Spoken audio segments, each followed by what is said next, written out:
Growing up, I really was in the western area where it was cowboys and Indians. I loved anything western. Cowboys, Indians. Gene Autry, Roy Rogers, the Lone Rangers.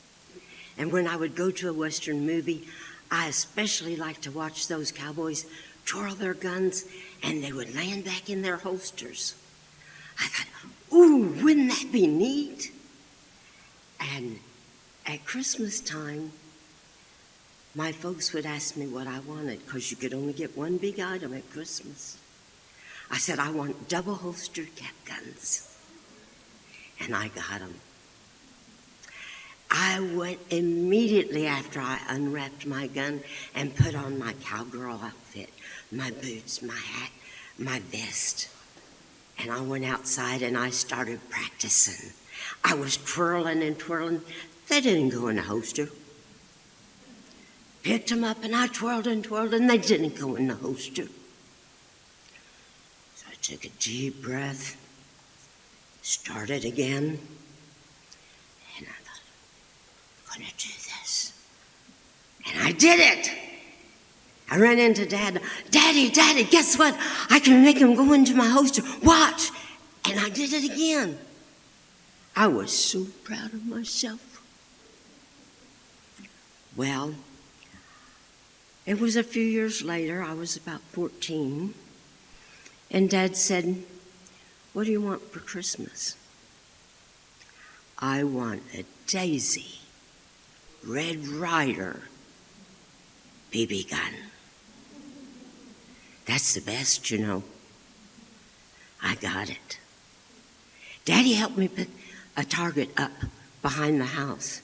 We didn't have to worry about me shooting out any windows because there was a great big dike behind our house.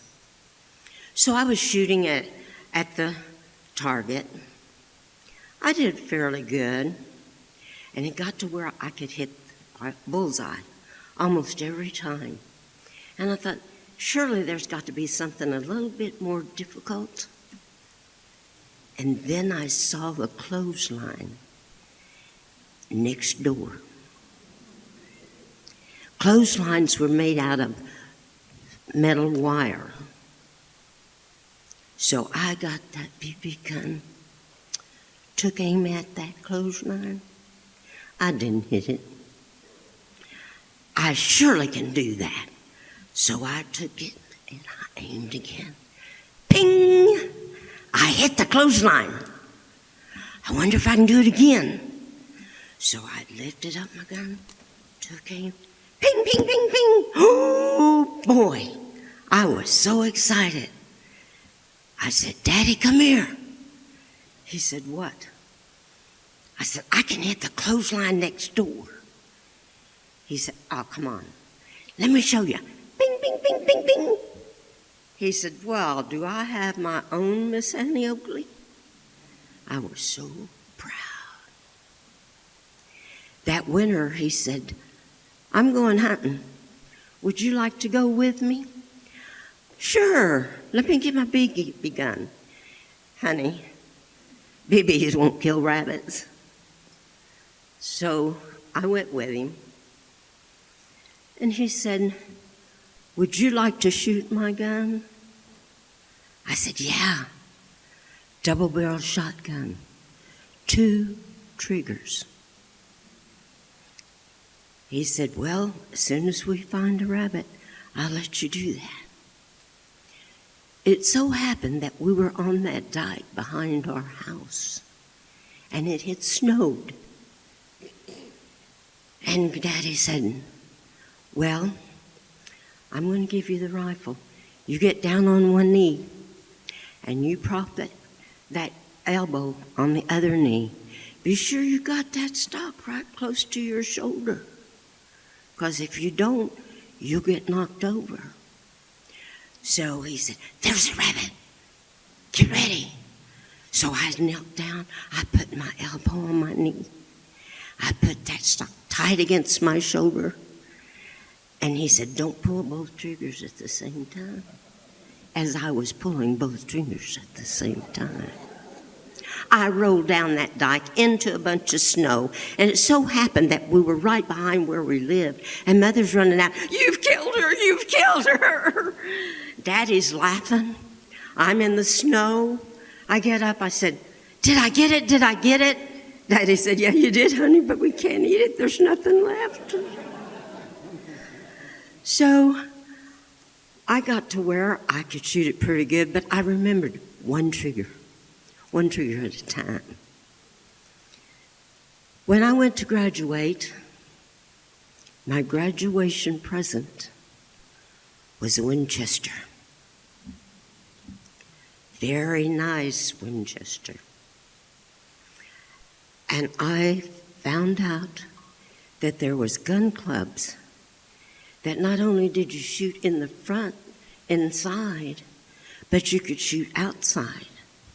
I figured if I can shoot a clothesline, if I can hit a rabbit, then maybe I can do some, enjoy joining that club. So I did. It got to where I wanted to do some competition. They said, well, you're probably pretty good. You go ahead and try to do some competition. So I did. I started winning. And I won, and I won, and I won. They said, try and shoot in the state tournament. I did, and I won. They said, that qualifies you to shoot in the nationals. And I won. But being qualified for the nationals also allowed you to be on Team USA for the Olympics. I could go to the Olympics, but we didn't have any money. A gentleman walked up to me and he said, how would you like it if the Winchester organization sponsored you? I said, can I keep old Bitsy? They said yes. So they sponsored me to the Olympics. People from all over the world, all different kinds of dresses, and here I am in my boots and my hat. But I had to wear the USA uniform. And I did. And I was so proud to represent the USA. It so happened that every competition and every person I went up with, I won. And then it came to there was 2 people left, another lady and I. I went up to the line. We had to shoot 3 times, 3 bullets. I won the first round. She won the second. It was time for the final round. Who's going to get the gold? I aimed at that target. And I took a deep breath. And I shot it. My last bullet. It didn't go in the bullseye. It was just a hair off of the line of the bullseye, and they wouldn't count it. The other girl shot bullseye. I didn't win the gold. But you know what, ladies and gentlemen? There's always next year.